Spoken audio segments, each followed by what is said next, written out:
తిరుపతి జిల్లా చంద్రగిరిలో ఎన్నికల నిబంధనలు పనిచేయటం లేదని టీడీపీ చంద్రగిరి అభ్యర్థి పులివర్తి నాని ఆరోపించారు. జిల్లా ఎన్నికల అధికారులు తీరు మార్చుకోకుంటే కేంద్ర ఎన్నికల కమిషన్కు ఫిర్యాదు చేస్తామని హెచ్చరించారు.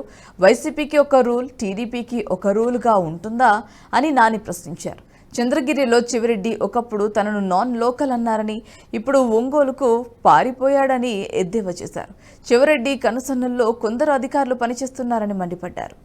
తెలుగుదేశం నాయకులకు సంబంధించినటువంటి వాల్ పోస్ట్ ఉన్న చిన్న తెలుగుదేశం పార్టీ పుట్టినప్పటి నుంచి కొందరు ఇళ్ళకి జెండాలు కట్టున్నారు. ఇప్పుడు ఇంతవరకు వాటికి వచ్చి జెండాలకు తెల్ల పేపర్ చుట్టేసి క్లోజ్ చేసి వెళ్తున్నారు అధికారులు.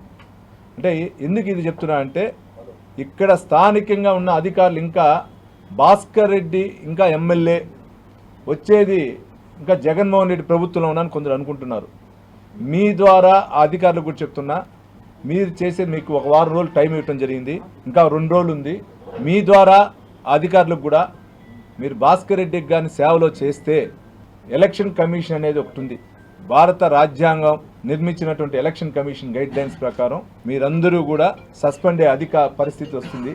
అది తెచ్చుకోవద్దని కూడా మీ ద్వారా అధికారులకు చెప్తాల్సిన 3 రోజుల ముందు పక్క నియోజకవర్గాన్ని పక్క జిల్లాకి, పక్క కాదు 2 జిల్లాలకు ఆ పక్క పారిపోయిన వ్యక్తి భాస్కర్ రెడ్డి. ఆ పారిపోయిన వ్యక్తి ఈ వీడియో మీకు నచ్చినట్టయితే లైక్ చేయండి, 10 మందికి షేర్ చేయండి. అలాగే కామెంట్ల రూపంలో మీ అభిప్రాయాలను మాతో పంచుకోండి. Nationalist hub group of channels ను సబ్స్క్రైబ్ చేసుకుని తెలుగునాట జాతీయవాద జర్నలిజాన్ని ప్రోత్సహించండి. ఈ వీడియో కింద ఉన్న బెల్ ఐకాన్ పై క్లిక్ చేయడం మర్చిపోవద్దు.